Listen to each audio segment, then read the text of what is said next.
everyone. Welcome back to the Broncos Podcast Network and YouTube for the latest episode of Broncos Now. Team reporter and host Sydney Jones here. And coming up on today's episode, we'll hear from head coach Nathaniel Hackett, safety Justin Simmons, and a few other players as the team was back at practice following their bye week.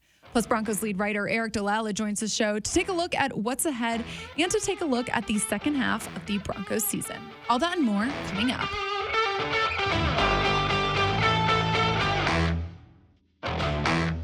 Broncos were back at practice here at the UC Health Training Center today following their Week 9 bye. We heard from head coach Nathaniel Hackett today for the first time in a week as he reflected on the first half of the Broncos season and what they hope to improve on moving forward. Number one most important thing is third down. I think that has been a major Achilles heel for us. We've had some decent drives, and then those 3 and outs all of a sudden show up, and it's really because we haven't been able to convert on those manageable situations. So we have to be better from that standpoint. You know, we always look at all the different plays from the progressions, the reads, the route, the fundamentals, all those things. There's been opportunities there. So I think it's about believing in it, trusting it, and trusting the players, players trusting players, players trusting coaches, coaches trusting players, and building off that. Because these past games that we haven't won, we've been right there. It's 1 or 2 plays. And if we can just correct those 1 or 2 plays, we'll have a different outcome. And then when we start correcting even more of those things and getting better at those, it'll be an even better output. So we just got to continually get better at those basic fundamentals. A lot has happened since the Broncos' last game in London. The team agreed to terms on a trade with the Miami Dolphins to acquire a 2023 first-round pick, a 2024 fourth-round pick, and running back Chase Edmonds in exchange for outside linebacker Bradley Chubb and a 2025 fifth-round pick. Coach Hackett and safety Justin Simmons spoke on it today and talked about their reaction to losing Bradley Chubb. Have a great relationship with him. It's obviously hard to see a guy like that leave, but we have to do what's best for the organization, and we did, and I wish him the best of luck. Saw him play a little bit this weekend, and I love the guy and wish him the best as he moves forward, and also us, but I love the guys that we have in this on this team and in all of our rooms, and excited for this nine-game season. When things like that happen, you always are reminded that, like this is the business of it. You get so caught up in playing with guys for a few years that you tend to forget that those types of things can happen. But Chubb meant so much to us, as a defense, but, even bigger than that, just like a brotherhood, the bond that he built, watching him grow as a leader. Over his career, the adversity he had to go through, fighting back from injury, making the Pro Bowl. Everything that he's gone through, man, he's inspired me through so many different ways. And I couldn't be more thankful than the time that I got to share with him as a teammate. And that we're always going to be tied in. That's going to be my brother for life. In terms of the locker room, obviously, guys, it hurts, seeing a guy like that go. But it felt so much better, the next day waking up and seeing him sign that big contract because he's so deserving of it. And I'm happy for him and wishing him all the success in Miami. I know he's going to be a big part of, their success moving forward. And but with that being said, from a defensive standpoint, for us, nothing changes. We have all the guys in the room to reach the goals that we want to reach as a defense, and it's going to be up to the leaders and the rest of the guys in that defensive room to kind of get this thing going for the second half of this season to get us into the playoffs. Plus, we heard from new Broncos running back Chase Edmonds for the first time. He discussed his reaction to being traded and how he thinks he'll fit into this offense. Yeah, I'm just excited to be here. I'm grateful for the opportunity.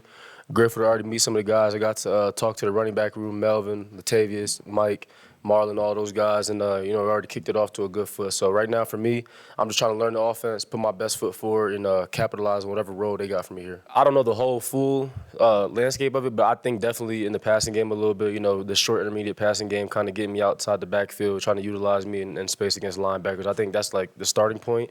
And then just from there, just kind of building on that. But whatever my role is, I'm going to accept to my full ability. The Broncos also agreed to terms with the New York Jets last Tuesday to acquire outside linebacker Jacob Martin and a fifth-round selection in the 2024 draft in exchange for a 2024 fourth-round pick. Martin also spoke to the media today and talked about who he is as a pass rusher and what he thinks about this team. I like to think of myself as a very versatile player. I've played in many different fronts over my career. I was a starter last year in Houston. The year before that, a rotated position at outside linebacker with Whitney Merciless. I'm fully confident. I've taken a look at the playbook since I got here on Wednesday last week. So I've taken a deep dive into the playbook, and that's pretty straightforward. The verbiage is pretty much the same as my time in Houston, which is nice. As the Broncos look ahead to the second half of the season, Justin Simmons discusses what his message to the team was this week and what they hope to accomplish. You always say it, every week, especially with injuries, but it definitely hits home, once you kind of get a breather and, you tell the guys, because you tell them before the season starts, we're going to need everybody in this room at some point. And, once you kind of get to that halfway point of the season, in some way, shape, form, or fashion, that always plays itself into fruition. And so I think a lot of the guys understand that now. And so you can see the accountability factor kind of kick in. And really, I think you're doing great, at least in your room when guys are buying in and there's not much you have to say or have to do to motivate guys. They understand what's in front of them. They understand the opportunity, and you're kind of taking it, in full grasp, and so from a leadership standpoint, all I want is for us to win, and I don't care what that looks like. I don't care how it happens. We just got to find ways to rally together as a team, and like I said, all I can control is when we're out there on defense, and we can't buy into this. You're playing good enough. You're doing this. You're doing that, because even the games where you play well enough to win, you don't win. So you're part of the problem of you not winning those games, because it's a team game. And that's what I'm focused on. And that's what I think as a collective group, everyone's locked in about. And so it's going to be a great push here to close out the second half of the season.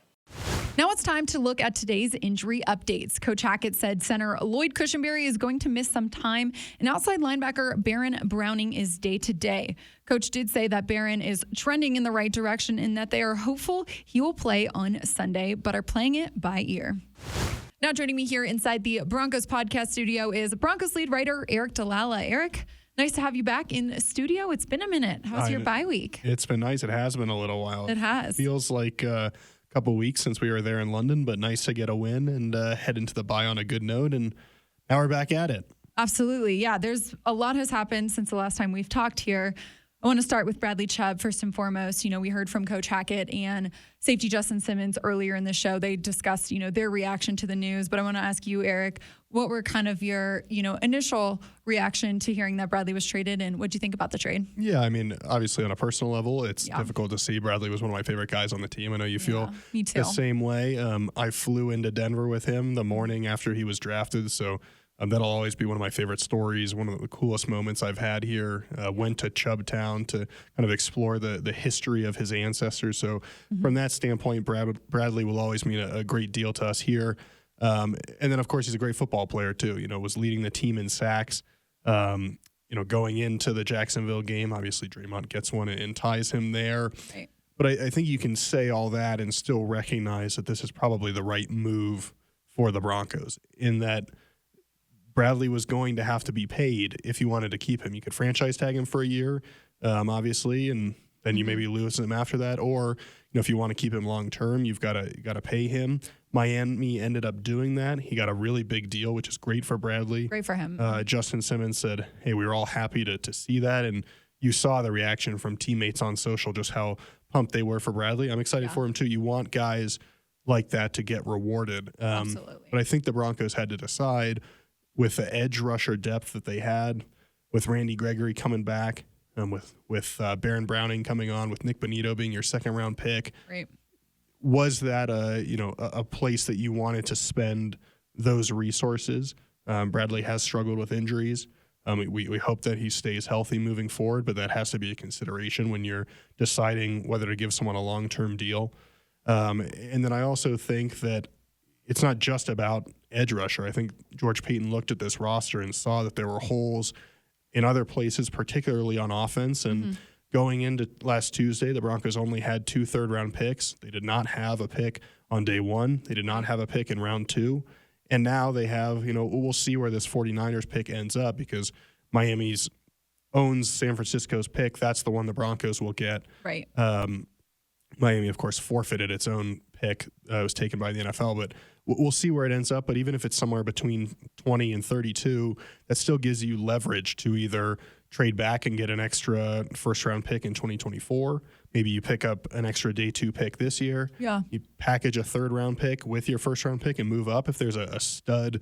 Right tackle is a position that people have talked about a lot. So maybe that's somewhere you go after. But this gives the Broncos a lot of options. And Sydney, the last thing I'll say about that is that there was some conversation. One of the quotes that stood out to me was George Paton saying, "We would have done this deal whether we were 3-5 or 5-3." Right. Some people said, "Well, I don't know if that's true." Mm-hmm. I think if you look at this Broncos team, a coin flip game here or there, whether it's against the Colts, the Seahawks, the Chargers, it does not change necessarily the state of this team or the way it's playing. And right now, Sydney, this is a team battling for a wild card spot.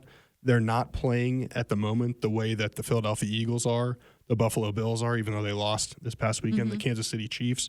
And so George Paton has to look at this team and decide, is this a Super Bowl frontrunner or is this a team battling for a wild card? And if you're in that second grouping there, I think whether you are 3-5 or 5-3 or 4-4, you have to be honest and realistic about where your team stands. And so I do actually kind of believe that, because to get a first-round pick with where this team is, this is a team that still has to build a little bit to get to where they want to go. And so to have that pick, it's really important. Overall, wish Bradley the best. We'll miss him here, but I think long-term it's the best move for the Broncos. Yeah, that's a really great point, Aric. And like you said, always wishing Bradley the best. Hope he does great things down there in Miami. For Aric, the Broncos, they also received running back Chase Edmonds, as part of that trade. What do you like about him and his game, and what do you think he'll really add to this running backs room? Yeah, the Broncos have really reshaped this running back group here, partially because of injury, partially just trying to upgrade a little bit. But Chase Edmonds gives you kind of an added dynamic in the passing game, I think, that the Broncos have lacked from their running back group. We thought maybe Marlon Mack could provide that. Of course, he was signed off the 49ers practice squad ahead of the London game, hasn't played yet, and now is probably he's in a tough spot to find the field now with Chase Edmonds in the mix. But he's a guy that, of course, with Arizona was very effective. Didn't have as much success at the beginning of this year with Miami, but that's a similar scheme, so he's going to know a lot of the verbiage coming in here. I think he can make a quick impact, and he is different than Melvin Gordon or Latavius Murray. And we've seen this passing game open up a little bit with Greg Dulcich back, and maybe having a guy like Edmonds in here can help too in its own way. And whether it's getting the screen game going or some swing passes or a check down here or there, maybe that helps get things going, and Edmonds just has a different skill set than these other guys. And so I wouldn't, I know a lot of people kind of glossed over Chase Edmonds because of the first-round pick. Right. But I do think there's a reason the Broncos wanted him included in this deal, and I think you could see him make an impact relatively quickly. It was a busy day last Tuesday. The Broncos, they also acquired outside linebacker Jacob Martin in a trade with the New York Jets. What do you like about this move, Aric? And, what does he really bring to this defense? Yeah, well, it's a cool story, first and foremost, from Aurora, able to come back home. Yeah, so that's cool for him, of course. He's more of a kind of a rotational guy, I think. He's not going to be the 10-sack guy that, Bradley Chubb is on pace to be, at least we don't think. But with Randy Gregory out right now, he can provide you with some good depth, because right now the only healthy guys you have are Nick Bonito and Jonathan Cooper. Yeah. Baron Browning, it sounds like, is going to try to play this week. He's day-to-day at the moment, but we don't know if he's going to play. So Jake Martin could be a guy that gets involved very quickly. He could be a special teams contributor as well, has good pass rush ability, so can fill in there. But again, I think it's going to be a by-committee approach, and I thought what Justin Simmons said earlier today was good. He said it's not just on the outside linebackers to replace Bradley Chubb. Everyone's got to pick it up. The defensive line has to pick it up. The secondary has to cover a little bit better to give these guys a chance to get there. And so Jake Martin's just a piece of that, but again, a piece that clearly the Broncos thought could help them. For sure. Aric, you mentioned this a little bit earlier.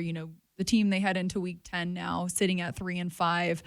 As you look at the second half of the season, it's a tough second half of the season here, but what are kind of your expectations and your hopes for this team as they, head into the rest of the year here? Yeah, I mean, I'm an optimist, and until you get that, 9th loss, I'm still going to believe that there's a chance that you can go on a run here. Nathaniel Hackett said earlier on Monday, every year, any team that wants to make the playoffs, you've got to go on a run at some point. And so the Broncos haven't done that yet. They've got to find a way to do it. Obviously, a really tough test this week against Tennessee, but then you look at a home game against the Raiders who are struggling. You look at a winnable road game against the Panthers who have struggled, and you say, okay, well, if the Broncos can get things going here, find a way to beat Tennessee, and then take care of business against these teams that you probably should be favored to beat, you could be looking at a situation where all of a sudden you're 6-5 going to Baltimore, and still a lot to accomplish from there. But I think there's something to be said for once you find that momentum, once you find that ability to win. I think when the Broncos were in the middle of that 4-game losing streak, Draymond Jones said, right now it just feels like we're finding ways to lose. Yeah. You reverse that, and all of a sudden, hey, now we're in a place where that play always goes our way, or, we believe we're going to come back and win. And so I just want to see what can happen if the Broncos can get some momentum here. Yeah. You'll have to start. There's some teams you've got to catch because you're behind the Chargers, the Bengals, some of these other teams in the loss column. So you're going to need some of them to come back to you a little bit, which they will if you just keep winning here. And so that's all I think worth watching as we come down the stretch. But the offense has to play better, Sydney. The defense has to continue to play at a top-notch level. And if they do that, you're going to be in all these games because the defense is good enough that no one's blown you out so far. So 3-5, 7 of these games have been one-possession games. Right. Obviously going to Arrowhead is no easy feat, but any of these other games, I would expect the Broncos to be in, to have a chance to win. I think we're going to be down to the wire a lot the rest of this season, and hopefully the Broncos can just get on the other side of that ledger. Yep. Well, hopefully that run will start this weekend in Nashville. Aric, appreciate your time. You got it, Sydney. Well, that'll do it for today's episode of Broncos Now. Broncos Country, thanks so much for tuning in today and every day. I hope you meet me right back here on the Broncos Podcast Network and YouTube tomorrow for another episode. I'll see you all then.